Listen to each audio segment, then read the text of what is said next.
주님의 이름으로 사랑하고 축복합니다. 오늘도 하나님 앞에 말씀을 들고 기도할 때 응답을 경험하고 또 동행하신 하나님의 은혜를 체험할 수 있기를 간절히 소망합니다.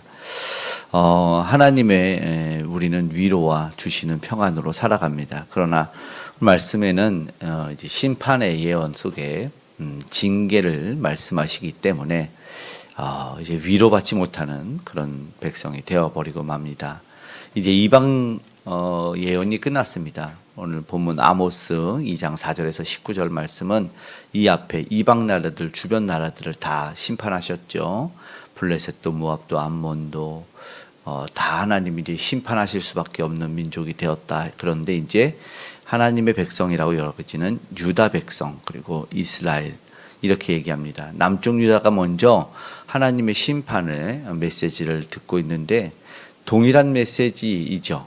서너 가지 죄로 말미암아 너희를 이제 징계하겠다 말씀하시는데, 근데 조금 차이가 뭐냐면 저들은 공의를 하나님의 공의 가운데 범한 죄, 범죄 때문에 심판을 받는데 오늘 유다에게 말씀하시는 서너 가지 첫 번째를 보면 4절에 아모스 2장 4절 여호와의 율법을 멸시하며 그 율례를 지키지 아니하고, 그러니까는 이건 무슨 차이냐면 저들은 공의를 지키지 않아서 일방인 민족이 벌을 받았으면 이들은 뭐예요? 신앙이 문제였다는 거예요. 그러니까 하나님과의 관계가 유다와 그리고 이스라엘의 징계의 이유다라는 겁니다. 사실은 세상 사람보다 더 악하지 않을 수 있어요. 오히려 더 나름 정직하게 사는 것 같고, 그렇지만 중요한 것은 하나님과의 깨어진 관계예요. 그 하나님 말씀은 뭡니까? 하나님의 말씀을 따라야 되는데 조상들이 따라가던 거짓 것에 미혹되었다라고 말하지 않습니까? 결국은 하나님의 말씀 따라 살지 않았다는 것이 저들이 징계받는 이유가 됩니다. 이 안타깝죠. 사실 우리가 보면 세상이 힘들어서 쓰러지고 넘어지지 않아요. 우리가 잘 아는 영적으로 그리고 힘들고 그리고 막 괴롭히는 마귀가 막 눈앞에 나타나가지고 막 핍박해가지고 우리가 그때 쓰러지지 않아요. 믿음이 떨어질 때 쓰러집니다. 그때 실족하죠. 신앙이 연약해졌을 때, 기도하지 않을 때, 말씀이 내게서 멀어졌을 때 그때 넘어지는 것입니다. 결국 우리가 지켜야 될 것은 하나님의 말씀이고 오늘 우리가 붙잡아야 될 것은 믿음이다라는 것이죠. 세상 힘들고 고단한 건 이루 말할 수가 없지만 믿음의 사람들은 세상에서 아무리 고되고 힘들어도 이겨냅니다. 핍박이 그 위협이 그냥 칼이나 적시냐 위협이나 그것이 이 믿음의 사람들을 쓰러뜨리는 것이 아니라 신앙 없음이 믿음이 없음이 실족하게 된다라는 것이죠. 말씀 없이 살아갈 때 세상에서 쉽게 넘어지고 그리고 쉽게 끌려가는 것이죠. 오늘 말씀처럼 조상들이 다른 것에 미혹되어 가듯 그렇게 끌려가는 것이다라는 것을 보게 됩니다. 오늘 세상에서 전혀 다른 말씀으로 살아가는 사람은 그러나 세상 고된 상황 속에서도 이 미소를 잃지 않고 평안을 빼앗기지 않습니다. 왜냐하면 예수께서 우리에게 말씀하실 때 평안을 너희에게 주노라. 내가 주는 평안은 세상이 주는 것과 다르다 말씀하셨기 때문에 주님 주시는 말씀이 그 어떤 고단한 힘든 세상에서도 위로가 되고 힘이 된다는 사실을 기억했으면 좋겠습니다. 오늘도 그저 말씀과 기도의 자리에서 새 힘 얻으시기를 주님의 이름으로 축복합니다. 말씀을 따라 살기 때문에 공의로 말미암는 것과는 좀 차이가 있죠.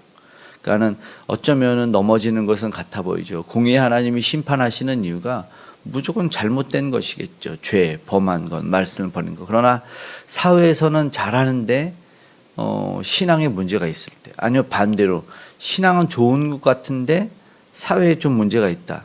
이런 경우가 종종 있죠. 좀 다를 때가 있어요. 믿음 생활과 삶에서의 차이가 조금 있는데 어쩌면 유다가 듣는 경고 심판 메시지는 그들이 범죄하기 이전에 이미 다른 데는 잘 살았지 모르지만 불의는 아니고 공의는 잘 지켰을지라도 말씀, 신앙에 잘못 쓰지 못했다는 것이 오늘의 이유다라는 것을 우리가 볼 때 우리가 신앙의 모습으로 살아간다는 것은 이 하나님 말씀 안에서 그리고 하나님 말씀 속에서 함께하는 은혜로운 하루하루를 우리는 기대하며 살아야 된다라는 것이죠. 신앙인으로 살아가는 그 삶을 우리는 기대한다라는 것이죠. 아모스 2장 6절에서 7절은 이제 이스라엘의 서너 가지 죄로 말미암아 벌을 돌이키지 않다. 너희들 이제 심판 받을 거야. 이렇게 말하는데 저들도 믿음의 백성으로 지켜야 될 공의를 버렸다는 것을 이야기합니다. 유다가 신앙의 문제였다면 이제 이스라엘은 또 좀 악한 모습이죠. 의인에 대한 것은 악인인데 그들이 한 것들이 쭉 몇 가지가 나와요. 6절에도 은을 받고 의인을 팔았고 힘없는 자의 머리를 밟았고 8절에도 7절에도 보니까 아버지 아들이 한 매춘부에게 다녀갔다라는 말도 하고 8절에는 신전에서 받은 벌금으로 포도주를 사서 마신 거예요. 이거 너무 세상학 그리고 신앙적인 문제 모두가 뭐냐면 이방과 같아져서 동화된 상태입니다. 이거는 심각한 민족이 되어버렸습니다. 믿는 사람은 사실은 세상과 차이가 나지 않습니까? 부끄러운 모습이고 이게 수치스러운 모습이요. 종종 말씀드렸던 어떻게 보면은 나 교회 다녀라고 말하고 난 어떤 정말 좋은 교회 큰 교회 다니는데 세상 사람보다 더 악하게 못되게 세상 사람 말로 욕도 더 찰지게 하고 그런 분들도 있어요. 그러면 세상 사람들이 볼 때 믿는 사람 그리고 중요한 거는 그게 아니라 그 교회를 욕하는 것보다 우리 주님이 안타깝게 영광을 받지 못하시는 모습이 된다라는 것이죠. 아예 신앙을 지우고 살면은 모르겠습니다만 말하고 살 때는 그렇죠. 근데 우리도 이해가 될 때가 있죠. 또 물론 너무 핍박을 당하거나 무시를 당하면 또 너무 손해를 왜 우리가 봐야 됩니까? 이럴 때 있지만 그러면 어떻게 살아야 되냐? 먼저는 하나님 앞에 맡기고 기도해야 됩니다. 만약에 진짜 그런 모습 말고 우리가 기도할 때는 목적이 달라지기 때문에 내가 어떻게 복음의 삶을 살까? 내가 어떻게 빛과 소금의 역할을 이 약한 세상에서 이 핍박 속에서 살아갈 수 있을까? 그러면은 기도하면서 하나님이 도움을 받으며 살면 그렇게 사실은 큰 걸 요구하지 않을 수도 있어요. 거룩한 부담이 있겠지만 어마어마한 순교를 세상에서 요구하지는 않겠죠. 결국은 내가 하나님 앞에 어떻게 내어 맡기느냐. 저는 이제 여기서 오늘 우리가 믿음의 사람들은 하나님의 위로를 생각했으면 좋겠다라고 말합니다. 어제 아이가 이 엄마하고 자면은 엄마한테 이런저런 얘기를 하면서 하루에 있었던 일도 하고 속상한 얘기도 하는데 어제는 또 하루에 속상한 얘기를 하더라고요. 그래서 제가 이제 좀 멀리서 좀 들었더니 엄마 왜 나는 다 참아야 돼? 왜 나는 화도 못 내고 이렇게 살아야 되는지 모르겠다는 자기가 나름의 뭘 참았나 봐요. 제가 볼 때는 그게 잘 참는 것 같지 않은데 친구들하고 놀고 학교 생활하고 할 때는 자기가 화도 안 내고 참는데 그렇게 한편에 당하는 것 같은 느낌이 들었나 봐요. 그러니까 속이 상하대요. 그랬더니 그러면서 울더라고요. 그랬더니 엄마가 이제 다른 해법은 너도 똑같이 해 이렇게는 못하지만 위로를 먼저 해주더라고요. 속상했겠네 하니까 아이가 그 말에 조금 있어서 이제 우는 것도 잦아들고 위로를 받았어요. 이런 모습이 아닌가 생각해요. 왜 우리가 세상에서 화가 나고 왜 우리 분이 가라앉지 않을까 봤더니 오늘 우리는 하나님 앞에 나아가서 속상함을 아뢰지도 않아요. 그러니까는 하나님 나 속상합니다. 하나님 나 억울하고 힘들고 왜 저러는지 모르겠다고 먼저 나아가서 엎드려서 기도하면 이제 하나님이 일할 수 있는 찬스를 얻을 텐데 그렇지 않고 하나님 속상해요. 그리고 나가서 자기가 복수하는 세상이라는 거죠. 하나님이 찾아가서 내가 도와줄게 해야 되는데 그 전에 가서 우리가 복수하고 서로 삿대질을 먼저 해버리는 그런 모습이 좀 안타깝다. 그냥 하나님한테 오늘 우리는 그럽시다.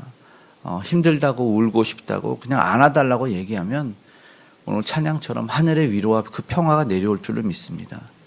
왜냐 하나님이 그랬거든요. 예수님이 너의 모든 것을 내게 맡겨라. 염려, 근심, 걱정, 너의 행사도 맡기라. 잠언에조차도 얘기합니다. 결국 우리가 뭐 합니까? 내 근심, 걱정, 문제를 내가 짊어지고 세상에 살아가는 거다. 오늘 우리는 세상과 다르게 하나님의 위로를 경험할 수 있기를 오늘 기도를 통해서 그 하늘의 평화를 경험할 수 있기를 간절히 바랍니다. 위로를 경험하지 못하는 백성, 평화를 누리지 못하는 백성이 오늘 유다와 이스라엘의 모습이 아닌가 생각합니다. 지금 저들의 이 불의를 행하는 모습들을 보니까 되게 안타깝습니다. 부끄럽고 수치스러워요. 그러면서 하나님의 이름을 더럽혔다라고 말합니다. 우리 7절, 8절, 9절에 이들이 이 모습들을 한번 읽어보십시오. 너무나 수치스럽습니다. 본문에는 내 이름을 분명하게 얘기하죠.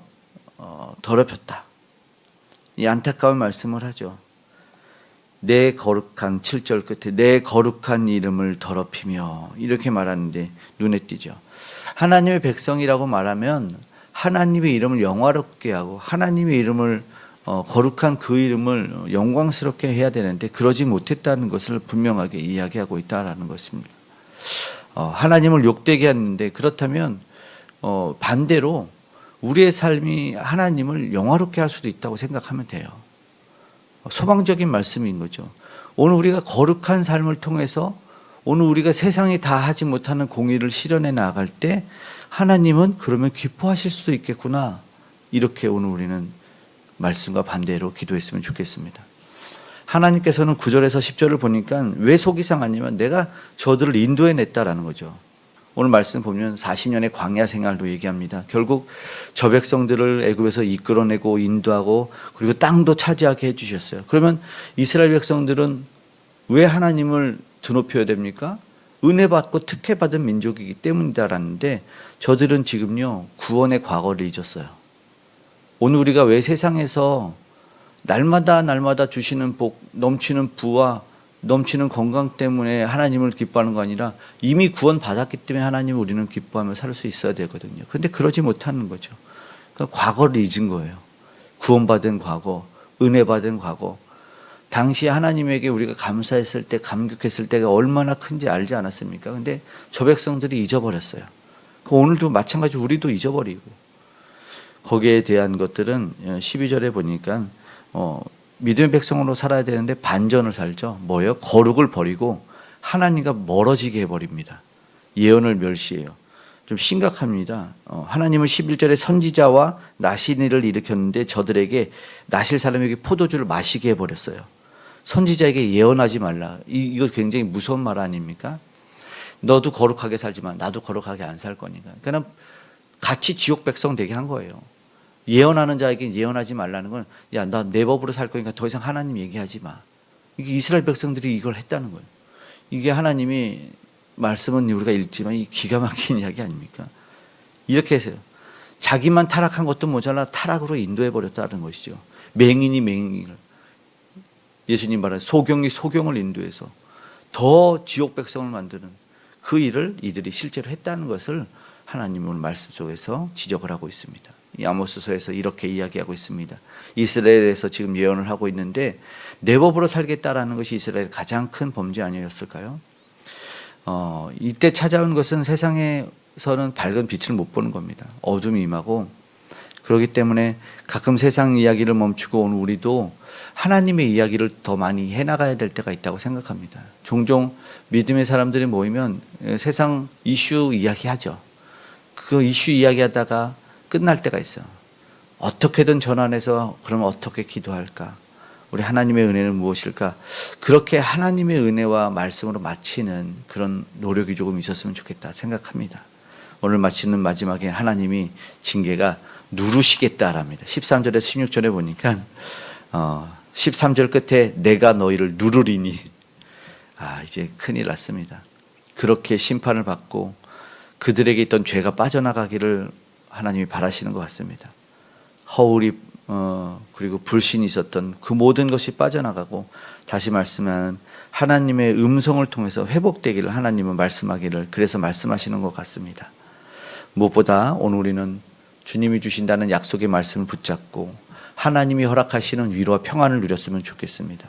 오늘 우리가 그래서 기도했으면 좋겠어요. 하나님의 위로와 평안을 경험하는 내가 되게 해달라고.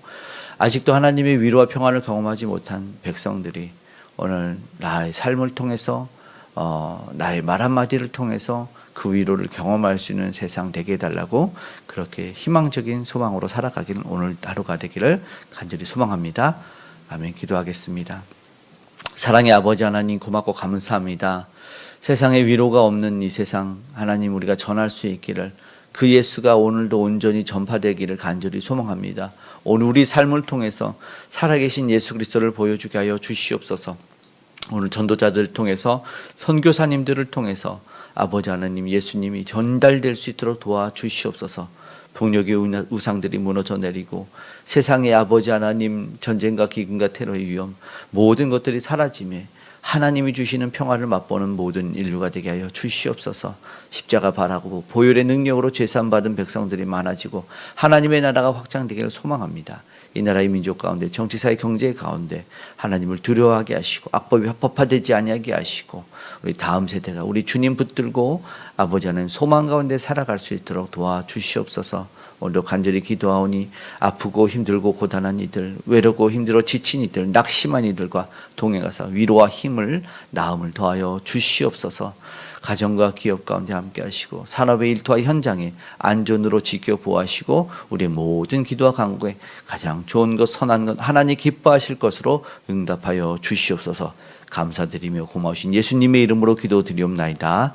아멘.